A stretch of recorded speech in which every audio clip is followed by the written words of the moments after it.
Welcome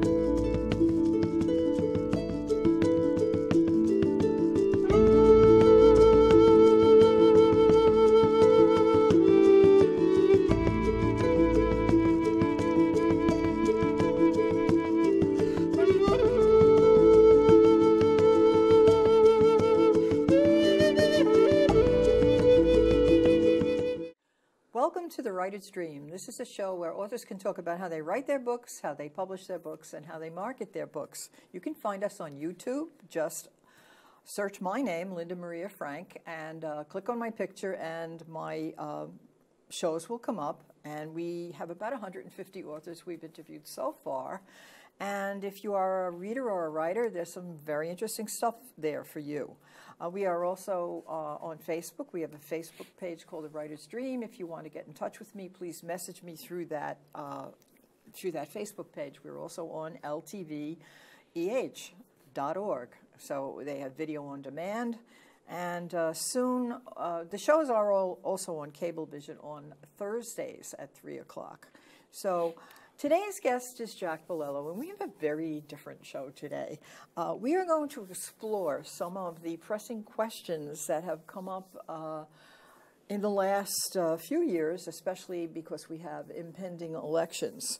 I will be asking the questions, and Jack will be answering as though he were the president, Donald Trump, and he'll be doing this a la his favorite comedian, Jackie Mason. So if we can pull this off, it's going to be really interesting. So, Jack, President Trump, are you ready to answer these pressing questions? It is a great pleasure for you to see me today because I am a sensation.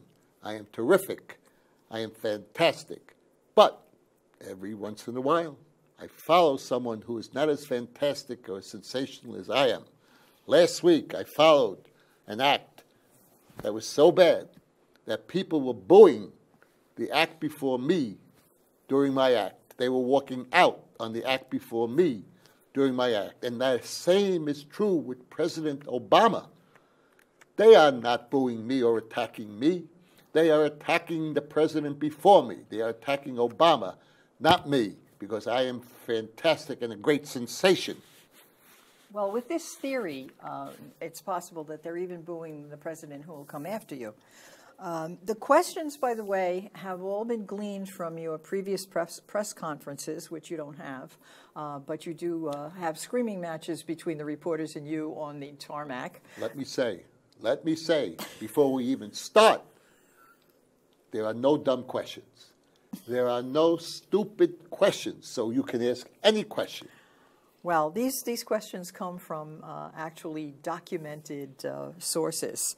So, Mr. Trump, President Trump, let me give you your due respect. Many unnamed sources claim that you are under enormous pressure due to the various ongoing investigations. For one, can you comment on the question of your collusion with the Russians, your alleged collusion with the Russians? Well, I was wrong. I was wrong for the first time in my life. That is the dumbest question I have ever heard. And I don't know the meaning of the word pressure. And that is because I have a very poor vocabulary. You would think at this time I would know the meaning of that word. But there was no collusion. No collusion. What about conspiracy? There was no conspiracy. There was no collusion. No collusion, no. There may have been a collision, a wee bit of a collision. It was not exactly a collision. It was a little bump. I was at the Russian tea room, and I bumped into someone. He may have been a Russian. He was having a glass of tea from a samovar. He was having pickled herring, and he was having borscht. But that's the only connection that I had with someone who may have been a Russian. Well, do you think that your Twitter storms relieve your pressure, the pressure you're feeling as the president? My Twitter storms are the best thing. The only thing that is not fake news in this country are my Twitter storms. Let's see, the Spanish philosopher George Santayana said, those who forget the past are condemned to repeat it. I say those who forget the past are condemned to retweet it. So my tweeting is the only real news that the American people are getting. Okay, let's address the statement that you made that you were not in Russia, didn't know any Russians, but weren't you at the Miss Universe pageant in 2013? That does not mean that I spoke to a Russian or saw a Russian. I was too busy, very busy. I was walking into the girls' dressing rooms, seeing them dress and undress. I did not have time to speak to a Russian. Well, that's a very elevating thing coming from a President Trump.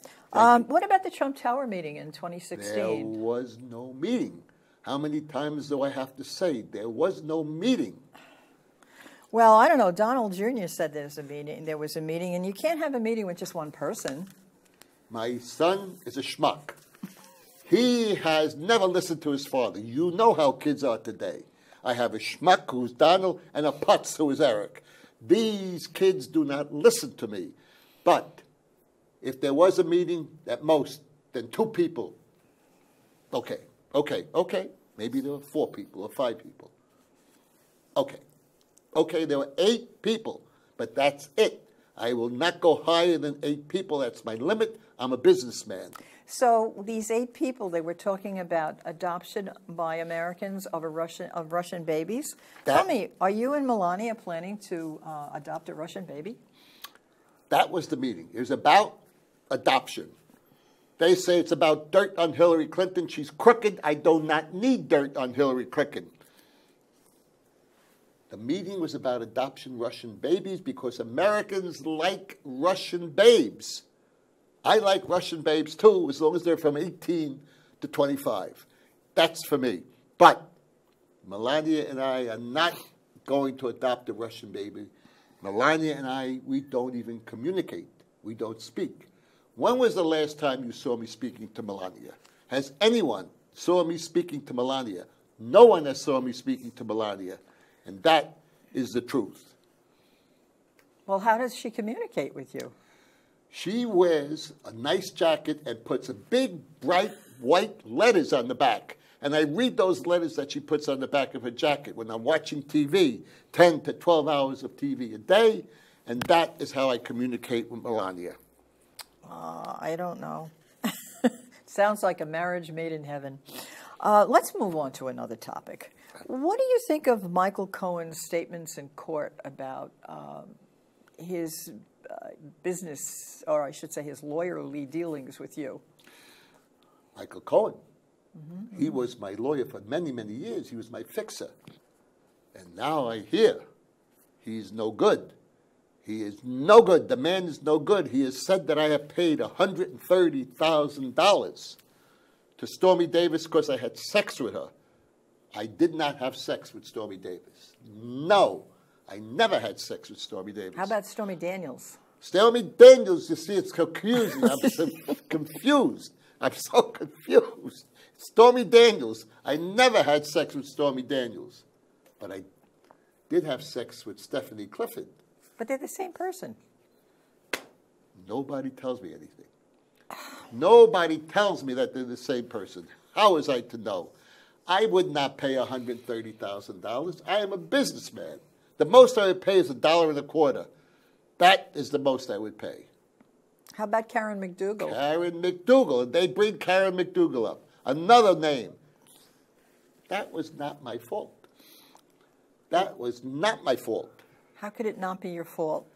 I'll tell you. You want to know? Yes. I will tell you if you want to know. I'm dying to know. You sure you want to know? Yeah, I'm dying to know. Because I am going to tell you whose fault it was. It was. It was. Ha-ha, yes. It was Melania's fault. It was Melania's fault. She was pregnant and had a baby and couldn't have sex. I couldn't have sex with Melania. What was I to do? I had no choice. Oh, there were other choices. I can name a few, but we're on television. Another question. Some of your detractors are anonymous. What do you think of them, these detractors who won't give their name? I can't even pronounce the word anonymous. I'm anomalous. I'm anonymous. That is a lie. I feel that I am an innocent man who is surrounded by assassins. and I am not paranoid, but I have enemies all over the place. There's nothing I could do about that. My enemies are attacking me, and I actually saved someone from sexual assault. No one mentions that. I saved someone from sexual assault. Oh, please tell us. You know how I did it? No. You want to know? No. Yes, Yes, I'm going I to do. tell you. I'm going to tell you if you want to know or not. I saved someone from sexual. You know how? How? I changed my mind. I changed my mind, and that saved that person from sexual assault. Oh, well, that fortunate for that person, I guess. All right, on to another topic. You have decided to move the American consulate from Tel Aviv to Jerusalem, and this is very controversial. But you claim to be a great friend of Israel. Would you like to tell us about your feelings about Israel? I love Israel. I support Israel. Israel is one of my favorites. I have gone to Israel many, many times. As a matter of fact, recently I was in Israel, and I went to the Wailing Wall. Now, why did they change the name? 5,000 years it was called the Wailing Wall. For the last hour and a half, they call it the Western Wall. I don't understand that. But I went to the Wailing Wall, and I saw a Hasidic rabbi praying at the Wailing Wall. Baruch Gatoy Elonoi Elohonya Hamotzi Lekem Mini Horowitz. I said, Rabbi, what are you praying for at the Wailing Wall? And he turned, he said, my son, I am praying for world peace. I am praying for the brotherhood of man. I am praying for the end of all hunger and poverty. And I said, Rabbi, that's wonderful. Does it work? He looked at me, he said, does it work? It's like talking to a wall. Oy vey. Who is Minnie Horowitz? I don't remember that from any Jewish press. Who's Minnie Horowitz? That's for me to know. It's so nice. And you to find out. It's so nice to see you laughing, Mr. Trump, because we hardly ever see you laughing. We see you mostly making terrible, grimacing faces and when anybody is asking you any questions. Why is that? Why do you make these faces? I am not making faces. That is my face. Oh. That is my face. It's not my fault that I have orange hair and an orange face. It's not my fault. And of course, you would never make fun of anybody's face. I don't make fun of anybody. There are two things in this world that I hate, I detest, I despise. One is name-calling. Name-calling. You despise name-calling. I despise name-calling. Do you want to know what's the other thing that I hate? What? I hate that idiot, Bob Woodward. I hate that dog, Omarosa. I hate Crooked Hillary. I hate all of these people. That's what I hate. Uh-huh. So all of these books that have been written about your presidency, I mean, it's amazing. You've only not even been president 2 years, and I can name about 8 books that have been written about your presidency so far. So why are you so against Woodward's book? Liar. The man is a liar. Liar is what he is. He has written a book of fiction, even though he wrote 19 other books of fact that he criticized Obama, and he criticized Carter, and he criticized Clinton, and he criticized Bush. This is a book of fiction compared to all the others that were books of facts. So, there's one book that is the greatest book next to the Bible, and maybe even not exactly better, but maybe as good as the Bible. And that is The Art of the Deal. You didn't write it. I did write it. I did. The person, Tony Schwartz, who claims that he wrote it, is another example of an assassin, someone who is out to get me. I wrote that book. And that's the truth, even though I stretched the truth a little. But look at Obama. People have criticized me. Obama did nothing. Obama did nothing. 8 years he did nothing. In 1 year, I was a sensation. I was a fantastic president. I did more than Obama did. Look, let's take a look at the record. Obama,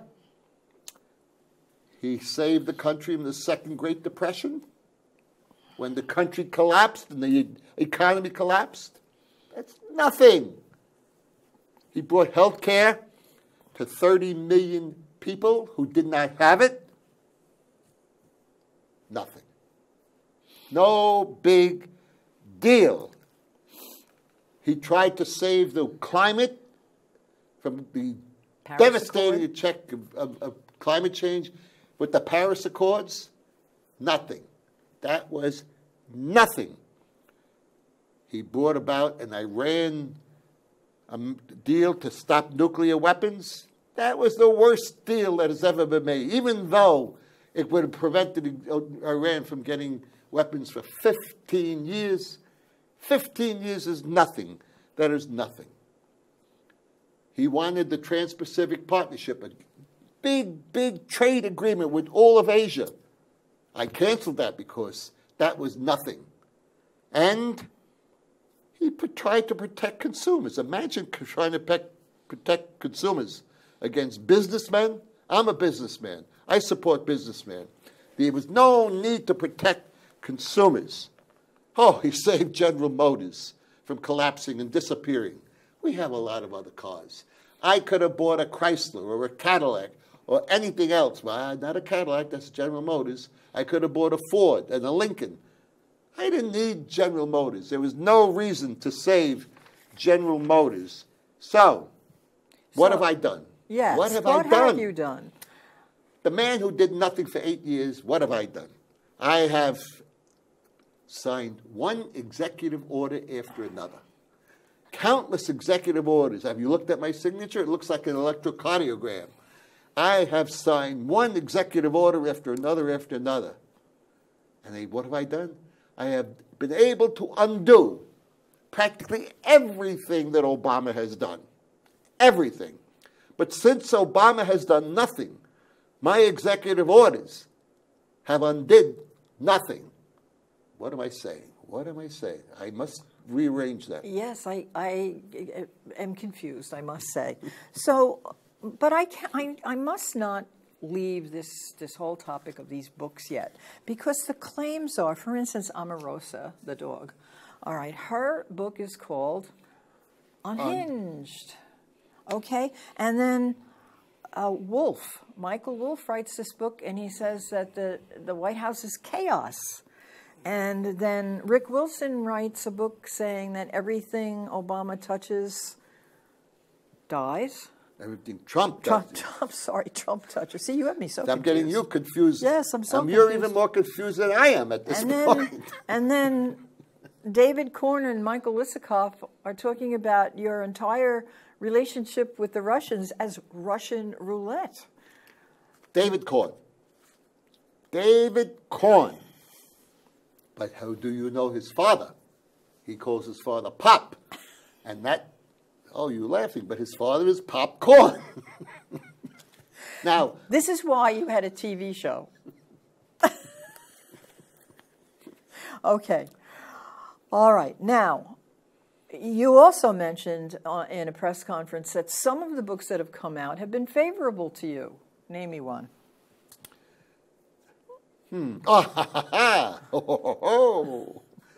Does anybody know Corey Lewandowski? Oh, yes. I wish I could pronounce his name because his book is a sensation. It's fantastic. It's Let Trump Be Trump. And that's what I say is a great book that will go down in history as one of the best books ever been written. Well, look at my tax plan. My tax plan. Fantastic achievement. So what? Most of the benefits go to the wealthy. 83% go to 1%. I forgot about the other 17%. Therefore, you can see what a great person I am. But people are complaining and criticizing me that I did not pay for the tax cuts, that now the deficit and the debt is going to go over to $1 trillion. It's nothing. It is nothing. I didn't pay for the tax cuts because I'm a businessman. People don't have to pay for something if they're a businessman, if they can get it for nothing. And that's what I did. Look at Obama. Obama had stimulated the economy, a great big stimulus. But he made the mistake of paying for those cuts. He then did not raise the deficit, did not raise the debt. He cut the deficit in half. Bad business. Bad business. That's why he did nothing. Okay, we need to move on to another topic because I'm dying to know the answer to this, as I think most Americans are. What did you and Putin talk about in Helsinki? Ha ha! That's for me to know and you to find out. And I'm sure we will someday, Mr. Trump. I know that it's good to have a good relationship with Russia. And I have nurtured a good relation with Russia. What did I say about Kim Jong-un? The man is a genius. He's a young man. He's heroic. He's brave. He's bright. Because that will set the stage for a good relationship with North Korea. These men are autocrats. They know how to lead a country. They are dictators. They know how to lead a country. Look at me. Look at me. Where is my Roy Cohn? Somebody who could do what Joe McCarthy did in the 1950s. I don't have a Roy Cohn. I don't even have an attorney general anymore. That's what I am laboring under. It is a horrible situation for me, surrounded by people who are against me. Okay, so how's that wall between Mexico and the USA working out for you? That wall will be built. How long did it take to build the Great Wall of China? Oh, I'm sure hundreds of years. Ha ha, there you go. Hundreds of years. So you'll never see your wall built? It doesn't matter because Mexico's going to pay for it. Now, you talk about $30 billion. How many pesos is that? That is how Mexico is going to pay for the wall because we're going to convert the pesos into dollars and the dollars into pesos, and that will build the wall. Okay. All right. This is another burning question. You deal with a great many people, Mr. Trump, world leaders, political opponents, your cabinet, the Congress, the FBI, and the rest of the intel community, as well as journalists and authors of books calling you on a number of issues. What do you have to say about these folks? I say to them what I say to the entire country. I alone, Donald Trump, I alone can fix this country. I have the tools and the equipment because I am a stable genius. And a stable genius is what this country is needed. And I will fix all of these problems. Everyone else does not understand me because they don't understand what a genius is and what a genius goes through. So these will be taken care of by Donald Trump, who speaks of himself in the third person. Not too many speak of themselves in the third person. You say I say I, but Donald Trump says Donald Trump. He will fix these country's problems. One of the things I'm really curious about is how do you keep up your level of energy? Well, I have executive time every morning. I do not get out of bed until 11 o'clock in the morning. I watch TV all morning. That's how I know what's going on. The only real news in this country is Fox. All the others are fake news. The only real news outlet is the National Enquirer. Didn't they reveal that Ted Cruz's father, Ted Cruz's father was involved in the John F. Kennedy assassination? That's real news. The other, I don't bother with because they're fake news. Oh, I see that. What about your 18 cans of Diet Coke a day? People have said to me that I drink 18 Diet Coke cans a day. That is another lie. That's fake news. Liar. I only drink 14. And there is another story to be told. Do you remember when people were talking about George Papadopoulos? Oh, yes. No one remembers that I said that man was a coffee boy. He went out for coffee. I could prove that they're wrong because I don't drink coffee. He never got me one Coca-Cola ever. I don't even know him. I don't have any idea who he is. As a matter of fact, people are saying George Papadopoulos. I thought they were talking about George Stephanopoulos. That man is a good man. He's given me fair interviews on ABC which is, other than that, fake news. Okay. Would you like to elaborate on your ideas for creating a space force? Ha-ha! Who would be most qualified to create a space force but Donald Trump? I am the one to create a space force. Why? Because when I was in college, my professors were saying, all you're doing is taking up space. Ha-ha! So therefore, I am the man to create the space force. When I was in college, I was going to go to Penn State. Penn State for 4 years. People said I should have gone to the state Penn for 3 to 5 years. But I am the man to deal with the Space Force. Well, I've also heard people refer to you as a space cadet, so I suppose you are definitely the person to create the Space Force. I told you, I'm a sensation. I'm fantastic. I am the man for the Space Force. It's also been said that you are indecent, immoral, dishonorable, narcissistic, ignorant, among other things. Your response? Those are my good qualities. Those are the qualities that people admire. Indecent, just because I mock the reporter saying, oh, I don't know where I am. Just because I have 20 sexual assault charges against me. These are trivial. Not when you're dealing with genius. Just because I have no idea what American history is, where I said that Frederick Douglass is doing a great job. My God, he died in 1897. Where I said that the Canadians burned the White House in the War of 1812. It was the British.